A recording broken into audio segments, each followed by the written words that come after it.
Là, je vais essayer d'écrire le mieux que je peux parce que je suis pas patient. Si jamais ça dépasse, tu me le diras. Bon, c'est ça, la théorie des cas. J'ai ici des beaux petits élastiques. Ça. Comme ça. Élastique fermé, élastique ouvert. Là, vous allez dire, qu'est-ce que je fais avec ça? Là?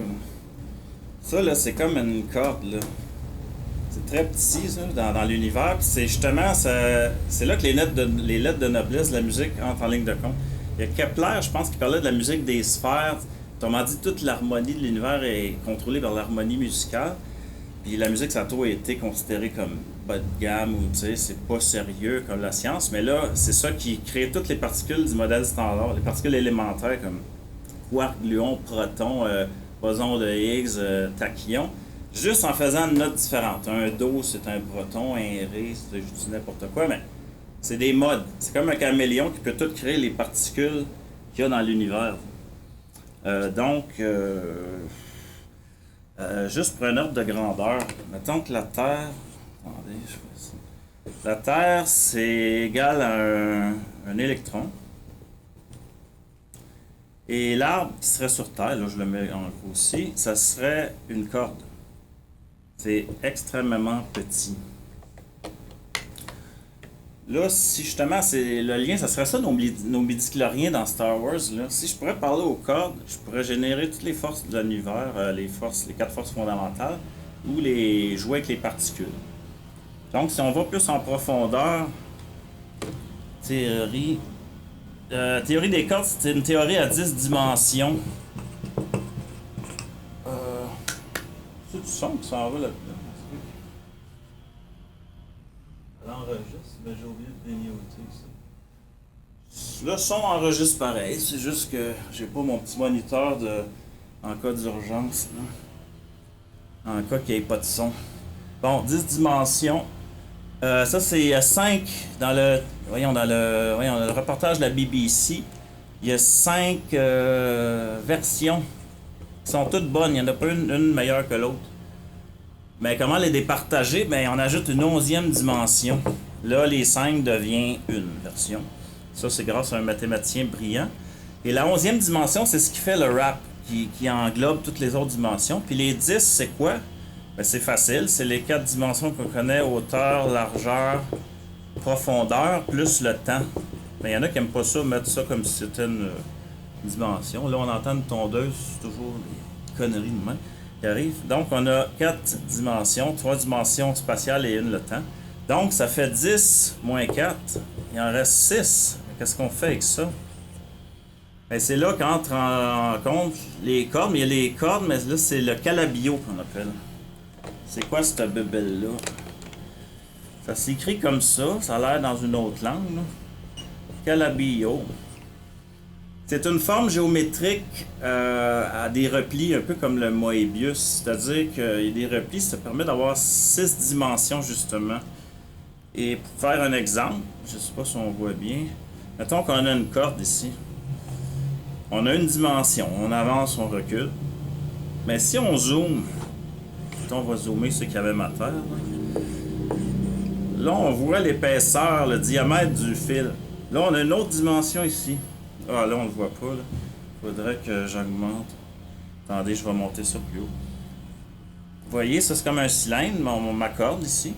Mais là, il y aurait une dimension cachée qu'on ne voit pas. Par exemple, il y a une fourmi qui se promènerait dans ce sens-là, puis il y a aussi l'autre sens comme ça. Ça permet de... C'est là qu'on cache, comme les tuyaux dans les maisons, là, l'eau, sur l'électricité, on veut pas voir ça, on fourre ça dans les murs. C'est ça. Ça permet de faire fonctionner la maison. C'est la même chose. Qu'est-ce qui fait fonctionner l'univers? C'est à l'intérieur de tout ça. Pour générer les 3, la hauteur, largeur, profondeur et le temps. C'est comme la boîte de contrôle. Encore notre midi-chlorien dans Star Wars. Là. C'est là qu'on pourrait jouer. Puis il y a un lien avec les cordes aussi. Parce que le calabio, c'est la même dimension que les cordes. Puis justement, c'est souvent représenté dans un espace-temps en 2 dimensions, même si c'est souvent en 3 dimensions. Les calabios, les fameux calabios, se trouvent au joint de chaque rencontre. Là, je vais faire un lien avec la télévision, exemple. Mettons qu'on est en HD, exemple, 1080 lignes. J'ai comme plus d'espace. 1080 lignes. Puis là, il y a des pixels là-dedans. Des pixels rouges ou des pixels vertes. Ça prend du temps à sortir. Pixels bleus. Là, entre tous ces pixels-là, il y a du vide. Toute la vie se passe ton film à la télévision. Ça passe à l'intérieur de tout ça. Mais entre les deux, il y a du gros vide. Fait que là, on l'a, le vide absolu, il est ici. Là. Ça, il n'y a absolument rien. Tu peux zoomer les cellules, les molécules, l'atome, le noyau de l'atome. Il y a les quarks, justement, qui sont là, qui marchent en forme ternaire, rouge, bleu, vert. Et là, si on zoome, là, comme je dis, la Terre, c'est gros comme un électron, ben l'arbre, c'est les cordes. Fait que là, je vais vous donner la dimension. Je vais me laisser de la place un peu. La dimension de ça, c'est la longueur de Planck qu'on appelle. Planck, c'est un gars... On le voit pas, là. Planck, on le voit-tu écrit comme ça? Ah, mais gars, parce qu'on voit pas complet. Bon, Planck, c'est lui, je veux pas parler trop longtemps de lui. Mais il y a en gros, il y a toutes les unités les plus petites dans l'univers. Exemple, la plus petite courant électrique, ça vient tout de lui, ça. Donc, je reviens à la longueur. Les plus connus, c'est la longueur de Planck qui est 1,616 10 exposant moins 35 mètres. C'est vraiment petit, ça n'a aucun bon sens. Et il y a aussi le temps de Planck qui est 5,3. C'est ça qu'on voit pas ici. Le temps de Planck, c'est 5,391 multiplié par 10 exposant moins 44 secondes. Puis là, la lumière, justement, c'est 2,9976 multiplié par 10 exposant 8 mètres secondes. Donc, on reste haut dans secondes mètres. Donc, si on dit 100 km/h, c'est facile. C'est une longueur divisée par un temps, ça donne une vitesse. Donc, si on fait ça avec une calculatrice, check, divisé par ça, ça donne ça. Donc, le temps de Planck, c'est le temps que prend la lumière pour parcourir cette distance-là, la longueur de Planck. Donc, la vitesse de la lumière, c'est la vitesse de Planck. C'est juste que c'est peut-être la première chose qui a été mesurée, c'est ça, avec la lumière. Là, je cachais peut-être ce que j'écrivais tout à l'heure. Puis, juste donner un exemple, on va faire un peu d'espace. Titan Krios, c'est le microscope le plus puissant de tout, pas l'univers, là, Krios, je sais pas comment ça s'écrit en tout cas. Lui, il va à 10 exposant moins 10 mètres. Fait qu'on est loin du moins 35. Là. Tandis que le CERN, le collisionneur de hadron, lui, il va à 10 exposant moins 19 mètres. Fait que ça, c'est vraiment, ça se rapproche. Mais il y a quand même comme... On regarde juste vite fait 16 décimales qui manquent. Là. Fait qu'on n'est pas à veille de voir les cordes là, apparaître devant nos yeux. Fait que je vais me remettre dans l'écran. Il me reste 1 minute pour expliquer tout ça. Bon, ben justement, avec tout ça, je pourrais réussir à avoir des pouvoirs. C'est ça, l'élite, ils aiment ça, aller dans le transhumaniste, mettre des parties robotisées sur nous, tout ça pour améliorer nos compétences. Moi, je suis plus un fan, comme des X-Men, de la génétique. Je crois beaucoup à la génétique. Donc, le 46 and 2, comme la chanson, c'est d'améliorer les chromosomes, améliorer notre ADN pour pouvoir contrôler les calabios, les cordes pour arriver à faire des choses extraordinaires, toutes sortes de choses. Puis, attendez 2 secondes. Ben, ouais, c'est ça, je vais compter mes exploits. Une fois, il y a un auto ici, juste sur la rue, pas loin. Je m'en allais faire mon épicerie. Ben, une petite commande. Puis là, il y a des jeunes qui sont dans une automobile. Ils sont comme 3 dans l'auto. Puis là, j'y regarde, j'y fixe. Je sais pas pourquoi j'ai haïs. Je mets beaucoup d'énergie. Puis là, l'auto, elle arrête vis-à-vis moi. J'ai créé un trouble électrique. Puis là, je me faisais le pari. Quand je revenais de ma commission, de mon épicerie, est-ce que l'auto va être encore là? Non, elle n'était pas là. Mais j'ai créé un trouble intermittent. C'est sûr que c'est dur à prouver, mais je suis pas mal certain de ça. Puis il y a un autre cas aussi, je vais taire le nom. Je soupais avec quelqu'un, puis à un moment donné, j'ai envoyé comme un mouvement de bras dans ma tête vers la personne et elle s'est étouffée d'un coup sec. Vrai fait, Jean-Charles. Donc, là, j'étais tout excité. Je m'essayais de me stimuler en écoutant de la musique. J'ai fait un petit circuit électrique. J'ai laissé une largeur de feuille de papier pour faire le contact avec la lumière. Puis mon but, c'était d'envoyer de l'énergie électrique avec mes doigts pour faire allumer ça. Voir si j'avais un pouvoir. de recréer ça, puis ça a jamais marché. Donc, pour l'instant, c'est juste un conte de fées. Et comment on appelle ça un contenant à conte? On appelle ça une carafe à conte.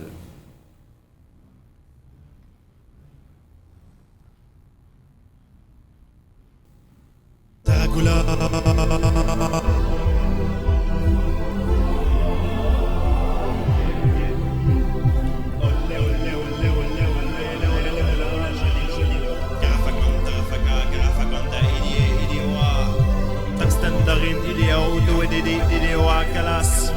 Oui, ben taratata, autant whisky, tatigot, Winnebago. Warka carte, viande à chien, mal dedans, viens ta chienne.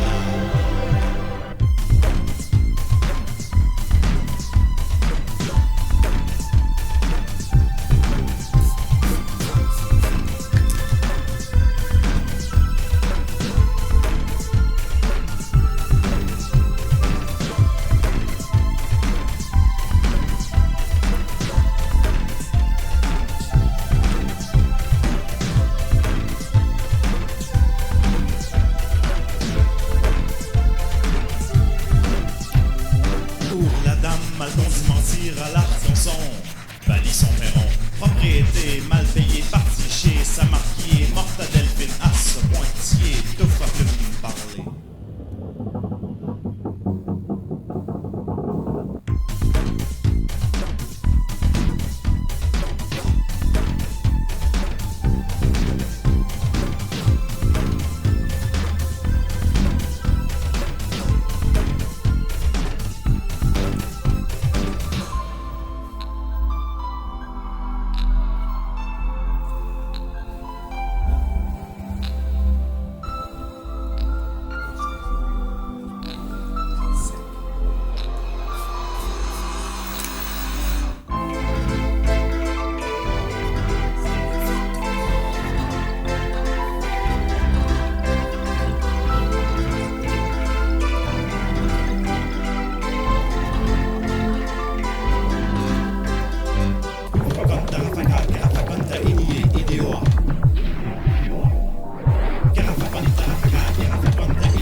Pour la dame, mal conduit, mentir à l'arc-en-son, bali son perron, propriété mal payée, parti chier, sa marquier, morte à Delphine, à ce pointillé, tout va plus me parler.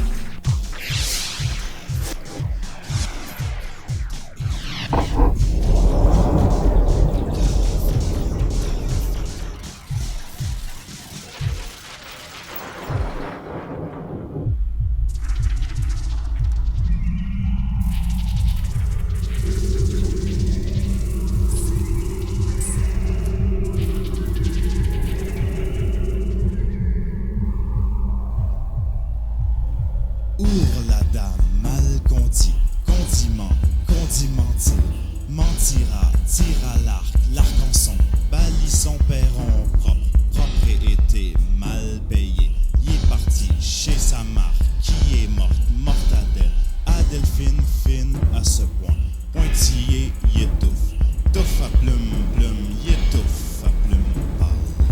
La dame mal conti, condiment, condimenté, mentira, tire à l'arc, l'arc-en-son, bali son perron, propriété mal payée, il est parti chez sa marque, qui est morte, mortadelle, à Delphine, fine à ce point, pointillé, y étouffe, touffe à plume, plume, y étouffe à plume, parle.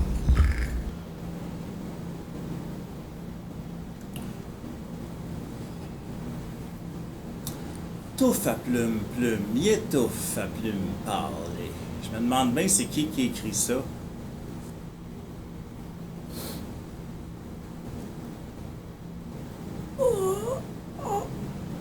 J'imite Magneto qui lève le pont de San Francisco, pour ceux qui connaissent la référence.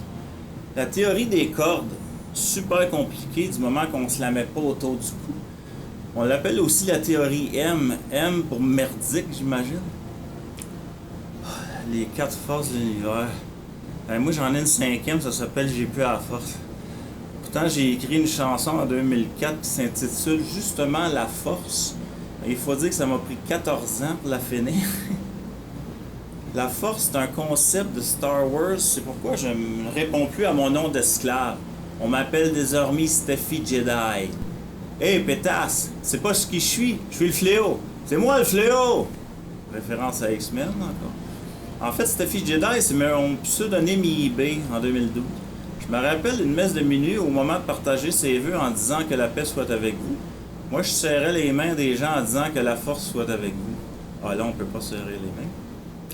Oui, en parlant de spirituel, mets des gens adaptés au monde matériel puis projette-les dans le monde spirituel. Ils vont tous être perdus. Ils vont se dire où est la télécommande? Elle dit que tu te sers de ta pensée pour te déplacer dans l'astral. Hein, c'est quoi ça? La pensée, c'est comme un nuage, là. Ça change de forme. C'est comme moi, insaisissable. Si on me pointe du doigt, on demande aux gens, c'est quoi ça? C'est un nuage? Eh non, c'est Stéphane. Celui qui est né de l'esprit, on ne sait pas d'où il vient, d'où il va. C'est comme le Fils de l'homme. Moi, c'est pas le contenant qui compte, c'est le contenu. Si Jésus serait venu en tant que femme ou extraterrestre, ça n'aurait rien changé.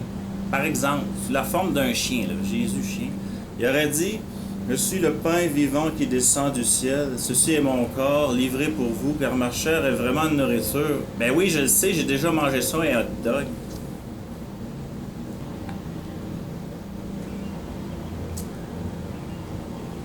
Bon.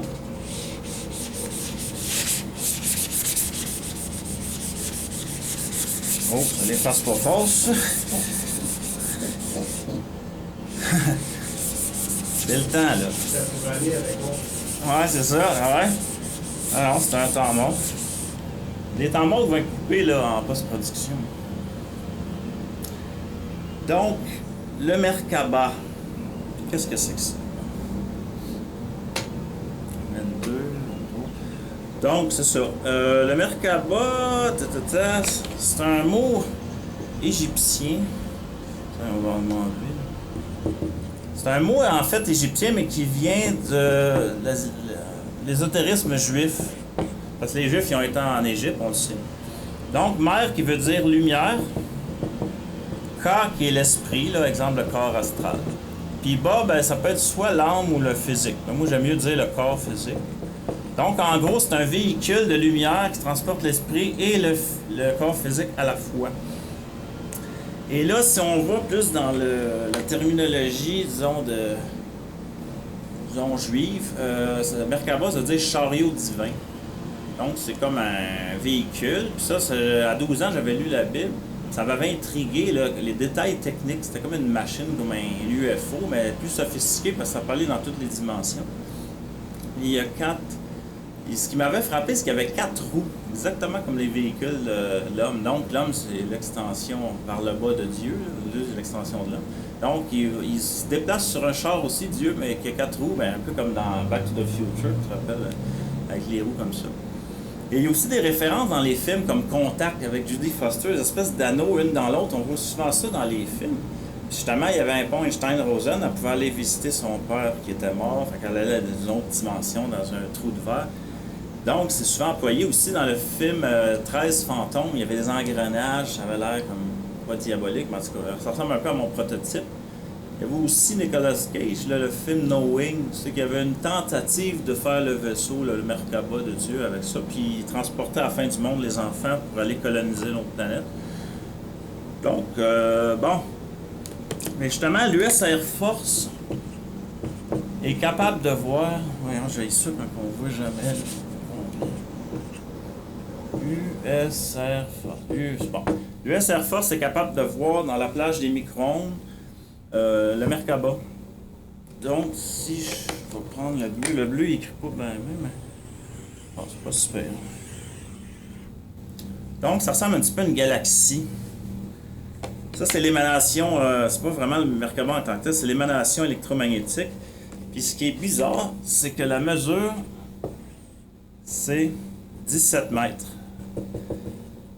Ça vous dit quelque chose? C'est la longueur environ d'une semi-remorque, d'une vanne, d'un chargement 53 pieds. Normalement, c'est 54 pieds. Donc, c'est pour confiner notre âme, notre Merkaba à l'intérieur d'une prison faite standard pour aller dans les docks, dans les envoyer dans la mer, tout ça. Ben, je veux dire, sur les bateaux, dans les frettes de transport. Mais là, justement, qu'est-ce qui génère ça, ce champ magnétique-là? Vous allez voir quelque chose que vous allez reconnaître. Là, vous allez dire, c'est le drapeau d'Israël. Oui, mais c'est pas vraiment ça. C'est plus... toi, c'est vrai, toi, tu vois pareil. Ça. Là, je me cache. Là. Donc, étoile de David. Mais en fait, ça cache le symbole du Merkaba. En fait, c'est une pyramide, là, à 4 faces. Je vais vous expliquer ça tout à l'heure. Attendez. C'est ça. Ça réfère au tétraède. Le tétraède, c'est une pyramide à 4 faces avec des triangles équilatérales. Imaginez, exemple, comme ça. Ah, c'est l'écrit profond, ça. Imaginez un point ici, là, dans l'espace, vers le haut.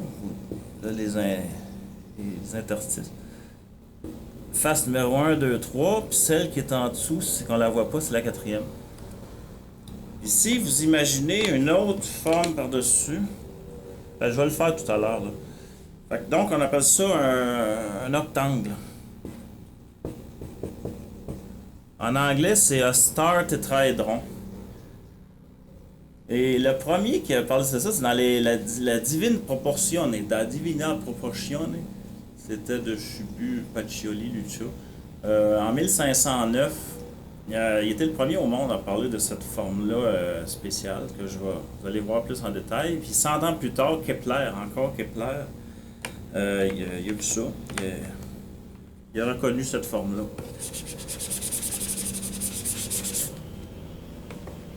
Fait que là, tenez-vous bien. Je vais juste voir si j'ai oublié quelque chose. Non. Donc, je vais dessiner vraiment en gros. Attendez, comme ça. Donc, ça, c'est le dessous, là. Vous comprenez bien, la pyramide. Là, je fais celle du dessus. Ben, du dessus, là, mais elle est en dessous, pareil. Mais qui va passer... Ouais, c'est pas fort, ça. OK.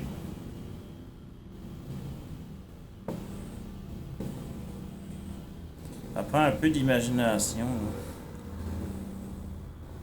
Vu que j'ai pris 2 couleurs, ça va aller bien. Fait que là, vous comprenez que ça, c'est la pointe de la pyramide qui passe au travers du plancher. Tu caches. Ah! Ça va bien de me le dire. Merci. Ouais, parce que là, je vois 2 moniteurs. Je sais plus le calibre. Merci. C'est ça c'est la pointe de la pyramide. On voit très bien ce moniteur. Qui dépasse le plancher de l'eau. Donc, c'est ça. On a 4 pointes. On a les 4 aussi, mais l'autre qu'on ne voit pas en dessous. Ça fait un total de 8. Puis là, quand on réunit ces pointes-là, on a une autre forme. Quelque chose qui vient d'apparaître. Je vais le dessiner en vert. Je ne sais pas si c'est une bonne couleur, non. Ça ne découpera pas assez. Comme ça. Attendez.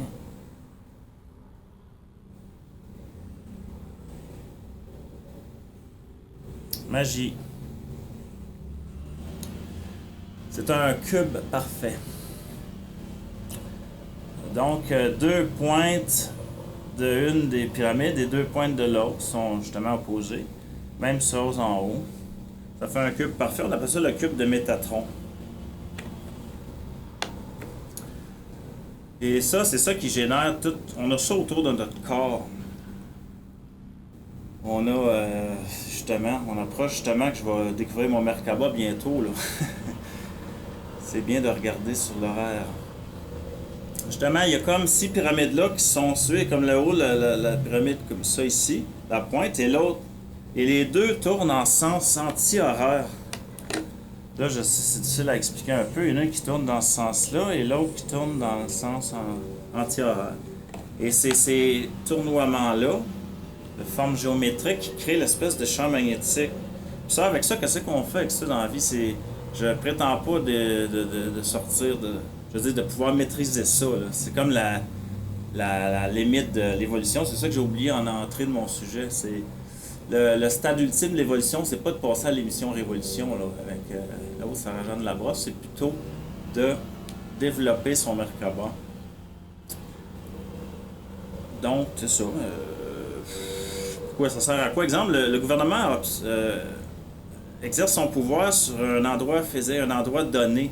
Donc, quand on n'a pas de mobilité, on est comme prisonnier d'un espace, on est comme à la merci, disons, du contrôle. Mais grâce au Merkaba, si on peut s'échapper, je pourrais aller sur Vénus dans 10 minutes après, je reviens pour le souper avec ma mère, tout ça. Tu peux pas taxer les personnes, tu peux pas commencer à courir après le monde, même s'il y a des films comme Looper, je sais pas quoi, qui couraient après du monde qui pouvait se téléporter n'importe où. Ça téléporte le corps physique et l'esprit. C'est pas juste l'esprit qui sort après la mort, c'est vraiment un autre niveau. C'est comme un peu la résurrection du Christ, on pourrait dire. Donc, c'est le moyen ultime, là, disons, c'est vraiment le bout de tout. Le bout de tout. Fait que là, je sens, là, je vais essayer de me concentrer pour pouvoir activer mon Merkaba. Et là, je sens que je vais partir bientôt, là.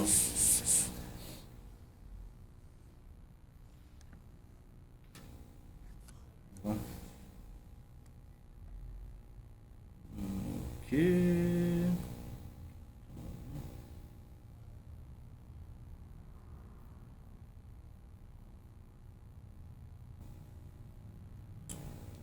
Désolé pour l'attente. Oh, mon Dieu. Quelque chose qui se passe, là.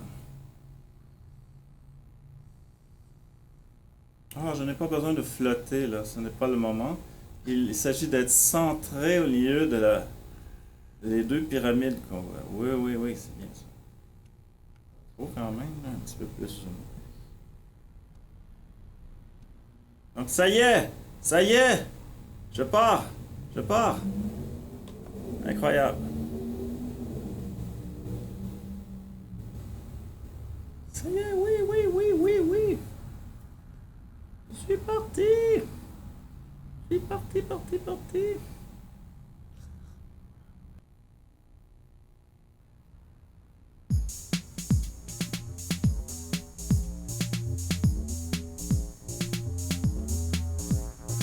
Tout ce que vous demanderez en prière, croyez fermement que vous l'avez obtenu, et cela vous sera accordé. Car la foi consiste à réaliser ce qu'on espère. C'est une certitude au sujet de ce qu'on ne voit pas. C'est pourquoi je crois que ma langue réussit à danser, peu importe le lieu et le moment. Et mon image a l'unique fonction d'aimer, et c'est assez pour faire ma souveraineté. C'est tout ce que j'ai à faire pour avoir mon salaire.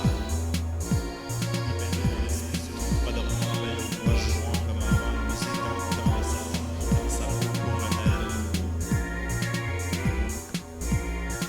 Tout ce que vous demanderez en prière, croyez fermement que vous l'avez obtenu, et cela vous sera accordé.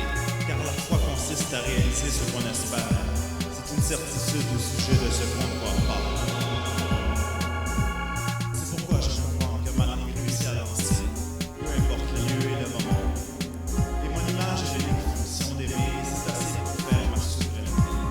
C'est tout ce que j'ai à faire pour avoir mon salaire. Pas de moment, belle voix jouant comme avant, musique comme les serpents, ça vaut pour un aile. Tout ce que vous demanderez en prière, croyez fermement que vous l'avez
Tout ce que vous demanderez en prière, croyez fermement que vous l'avez obtenu, et cela vous sera accordé. Hey, j'ai visité plein de planètes, moi, là. Grâce à mon Merkaba. Puis je me suis aperçu que toutes les planètes sont habitées. Je suis d'accord avec Anne Givaudan, voyageuse de l'astral chevronnée. Elle voyageait en couple avec Daniel Meroy. On va se mettre en demande. Voyageait avec. C'est ça. On va se mettre en mode web. C'est ça, elle voyageait avec Daniel Meroy, puis ils ont fait toutes sortes de livres. Puis elle a dit carrément qu'il y a du monde sur Vénus. Puis toutes les planètes sont habitées, puis moi je crois à ça. Mais là, avant de capoter, j'ai une couple de minutes pour vous expliquer mon point. Là. C'est que premièrement, on parle pas de Vénus en tant que tel. Il y a eu plein de sondes, de programmes spatials. Il y avait de la misère à envoyer la sonde à brûler dans l'atmosphère. Après, ils ont réussi à l'atterrir. Aussitôt qu'elle est atterrie, elle explose. Une fois, elle est restée 1 heure. Après, elle a été détruite par le feu. Elle est restée une couple de jours après. Je ne sais pas si c'était les Russes ou les Américains. Mais c'est pas de ça que je parle. Je parle pas aussi qu'il y a de la poussière orange puis qu'il y a une épaisseur de kilomètres, d'épaisseur non, d'épaisseur de kilométrage d'atmosphère épaisse. Je parle pas de ça. Là. Parce que là, nous autres, on vit dans 5% de la matière. C'est à l'intérieur de ça là, que les planètes sont pas habitées, il y a juste la Terre. C'est à l'intérieur des autres pourcentages, le 27%. Et surtout le 68%. Imaginez-vous, on est loin d'atteindre ça. Là. La majorité, le 3/4, quasiment le 2/3 dépassé. Ça, c'est la matière visible.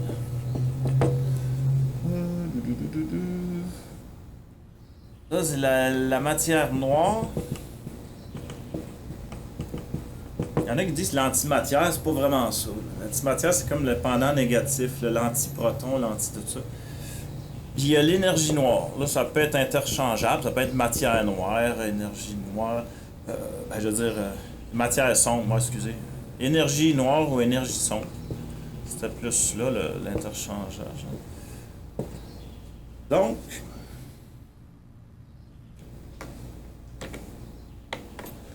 fait que tout se passe dans le spectre électromagnétique que je vais faire la démonstration. Là, c'est vraiment pas mon opinion.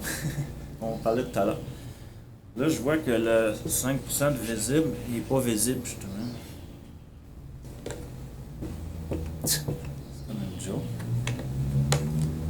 L'électromagnétique. Bon, le spectre électromagnétique, une des 4 forces de l'univers, on commence ici par l'infrason. Donc 0 à 20 Hz. Hz, c'est le nombre de fois sur seconde.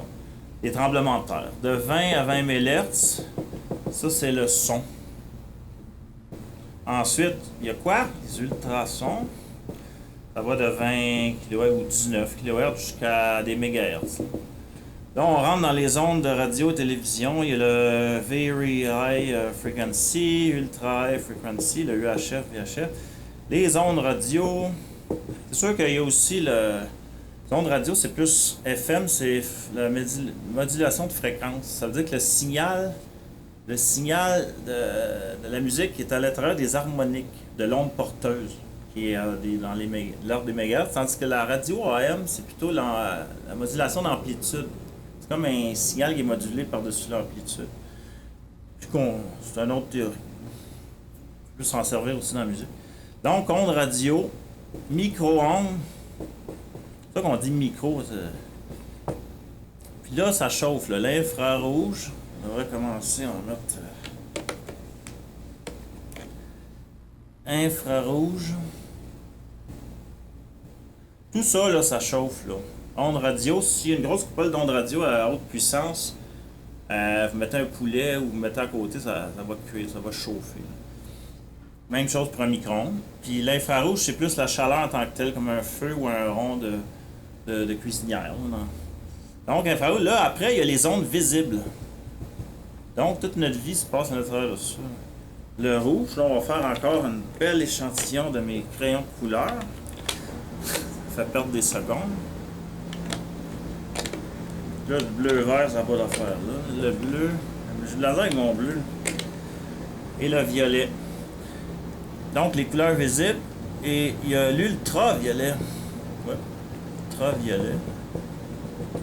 Rayon X, rayon Y. Là, le monde dit, c'est quoi ça? Ben oui, ça existe, rayon Y. Il y a les rayons gamma. Et finalement, les rayons cosmiques. Moi, au début, je pensais que... Parce que je vais retourner ça. Je pensais que cette section-là, exemple, rayon gamma, rayon cosmique, ça pouvait chevaucher avec la matière noire. Mais là, de plus en plus, moi, ça me dit là, que c'est tout à l'intérieur du 5%.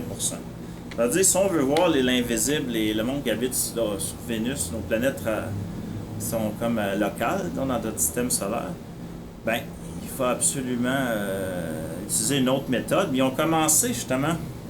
Il y a comme une machine qui permet de voir la matière noire. Donc, exemple, je fais des galaxies, ça ressemble au Merkaba que j'ai fait tout à l'heure. Différentes galaxies. Eh bien, on commence avec l'appareil, on est capable de voir les liens qui relient les galaxies. Donc, on dit que c'est éloigné, mais ils ne se touchent jamais l'une l'autre. C'est faux. Ils se touchent toutes les galaxies. C'est les liens invisibles. On commence, la science, elle commence à croiser l'ésotérisme puis la spiritualité. Vous savez qu'on dit que tout est connecté dans l'univers. Imaginez, on commence juste à peine à voir la matière noire. Donc, vous allez voir où c'est que je veux m'en venir en disant que les planètes sont toutes habitées. C'est... Ça va effacer un peu. Là, si je me sers de la nomenclature de l'ésotérisme juif, que comme la Kabbale, la Terre est ici. Il y a le monde astral, ben, le monde c'est qu'on rêve, là, le monde éthérique transparent. Là, je vais faire ça assez vite. Là. En tout cas, il y a toutes sortes de... C'est comme une cartographie des mondes astraux, là. Bon, mais ici, c'est la Terre. Puis là, il cite son compte, il y a à peu près, en pourcentage, 27% plus 5, ça fait 32. Fait qu'il y a à peu près le tiers. On pourrait dire que la zone du bas, tu sais qu'elle est justement les anges déchus, pour ceux qui croient à ça, sont trop voisins à nous. Fait qu'on a comme des liens un peu trop serrés. Fait que c'est pour ça qu'il y a de la corruption, entre guillemets. On va mettre de même, on le voit quand même. Comme ça. Puis là, ça se trouvait à l'intérieur de ça. Donc, l'énergie sombre, le 68%, c'est tout le restant. Donc, toutes les autres, comme Saturne, mais en tout cas Jupiter. Selon ce graphique-là et de l'ésotérisme juif, ça pourrait être une bonne indication. C'est pseudo-scientifique, mais quand même. Mais c'est ça l'affaire, c'est ça l'idée. C'est que... Je vais dessiner Vénus. Donc, Vénus ici, c'est qu'il n'y a pas de vie. Là. Et autour de ça gravite une espèce d'aura. Ben, c'est comme... Dans le fond, c'est comme si Vénus aurait, comme notre corps physique, la possibilité d'avoir le côté physique, mon corps, puis un corps spirituel qui communique avec d'autres choses. Donc, certains de mes corps spirituels pourraient être en phase avec le corps spirituel de Vénus. Donc, au même endroit géolocalisé, je ne sais pas employer le terme, géolocalisé, c'est sur la Terre normalement, mais là, dans l'espace, c'est géospatialisé, je sais pas. C'est localisé dans l'espace au même endroit de Vénus. Donc, si tu te déplaces sur Vénus, tu fais un voyage astral, mettons, là, t'es comme un bonhomme. Là. Ton âme, ton corps physique est sur Terre, mais là, tu te déplaces avec ton... C'est plus pratique de se déplacer avec son corps astral dans l'espace, mais si tu fais le contraire, il y aurait un astronaute qui viendrait sur Vénus avec sa fusée, là. Puis là, il sortirait, puis là, il sort de son corps. Là, c'est le côté inverse. C'est-à-dire, tu peux aller physiquement sur Vénus, sortir de ton corps, mais c'est plus pratique sortir de son corps. Puis là, tu pourrais voir ce qui se passe. Il y a des constructions, il y a des personnes. Donc, s'il y a des milliardaires qui ont le goût de mettre de l'énergie là-dedans, essayer de développer ça. Là, on peut prendre des photos rayons X du soleil, des photos rayons gamma. Et comme je vous disais, ça se situe tout à l'intérieur du 5% visible, donc on perdrait notre temps. Il faudrait faire un fenêtrage, tu sais, un peu comme les satellites. On fait un fenêtrage comme ça, puis on parcouille la grille de Vénus. On fait un autre tour comme ça. Puis là, à l'intérieur, de ce cadre-là, on pourrait voir apparaître quelque chose à un moment donné à telle fréquence. Là, il s'agit, comme un poste de radio, d'affiner la fréquence. Et bing bang, on pourrait voir quelqu'un apparaître. C'est ça.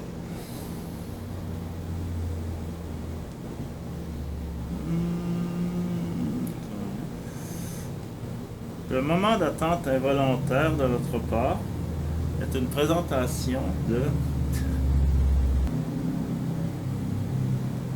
Pour me protéger des ultraviolets. Bon, ben justement, comme je disais dans mon sujet précédent, ça prendrait un appareil pour voir la matière noire et voir les gens sur Vénus. Et on pourrait se servir de cette fréquence pour communiquer aussi. Ainsi, les Vénusiens verraient d'étranges lumières venant de la Terre, puis là, ils se diraient « Mon Dieu, il y a de la vie sur Terre! » Moi, c'est quand que le monde me dit qu'il y a de la vie sur d'autres systèmes solaires. On dit système planétaire. Ici, c'est le Soleil. Solaire, Soleil, solaire. On aurait peut-être trouvé des exoplanètes habitées. Et là, les scientifiques décideraient d'appeler leur étoile H253, par exemple. Hey! Si ces extraterrestres-là appellent leur soleil Roger Giguère ou Réal Giguère, utilisent donc le vrai nom, le système Giguère.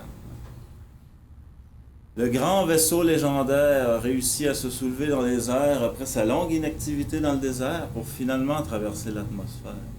Dans l'espace, le vide, un objet lancé, n'arrête jamais. Mais il y a quand même des molécules d'hydrogène dans l'espace, donc l'objet finirait par ralentir par friction. Un peu comme un genre de curling galactique. Tu donnes un petit élan, puis là, ta pierre, elle s'en va s'arrêter aux alentours de Pégase, là, pour marquer des points. Puis non loin de là, il y a Planète Bobette. Là, on voit, ça a l'air comme de même. Puis là, il y a comme une espèce de ligne comme ça, qui s'en va vers deux autres. Puis là, mon vaisseau spatial, j'atterris à l'intersection. En fait, j'abobie, parce que c'est Planète Bobette, sur l'intersection des trois directions. Là, j'en prends un chemin, puis je suis un canyon étroit.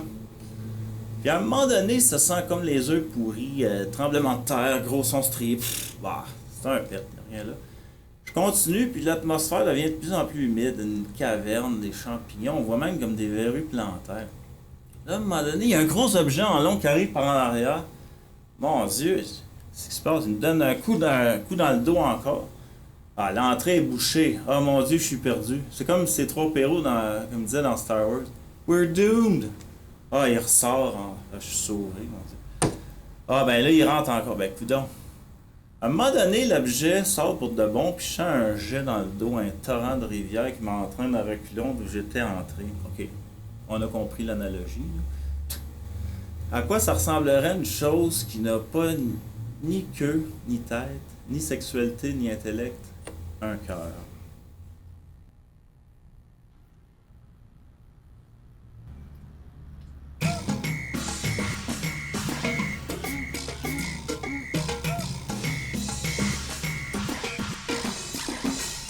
Sans queue, ni tête, je me promène dans ces herbes champêtres où je crois. Comment se fait-il que je sois comme ça? Qu'ai-je fait au bon Dieu pour en arriver là? C'est comme ça, je suis sans queue ni tête. Qui suis-je donc si je n'existe pas? Où suis-je donc si je ne suis pas là? C'est comme ça, je suis sans queue ni tête. Mais alors j'ai peut-être un cœur. De toute façon, sans toutes ces questions, je suis bien sans queue ni tête.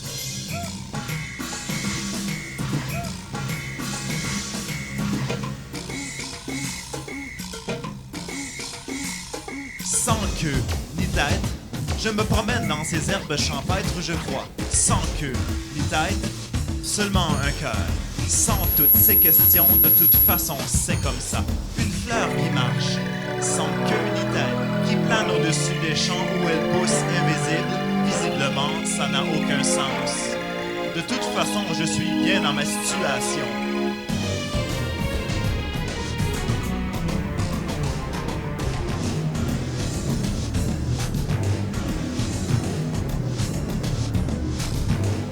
Sans queue pour baiser, sans tête pour penser, seulement un cœur pour aimer.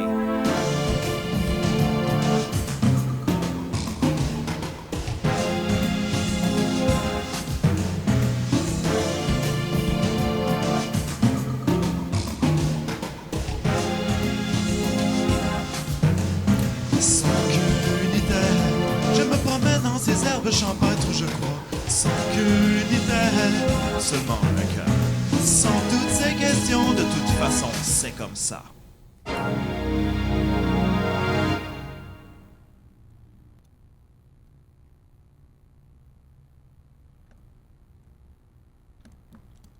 Mon nom est Steffi Jedi.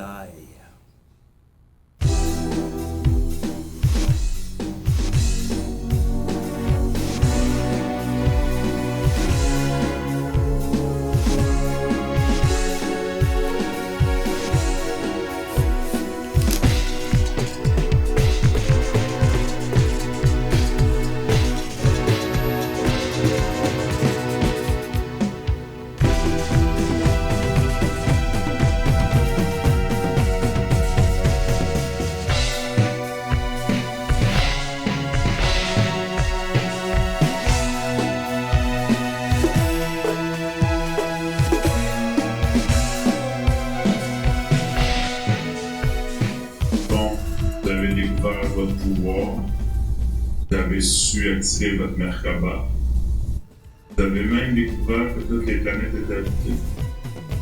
Et maintenant, c'est le temps de revenir sur Terre. Je vous demande de combattre la pyramide de contrôle. Alors, allez-y, Steffi Jedi.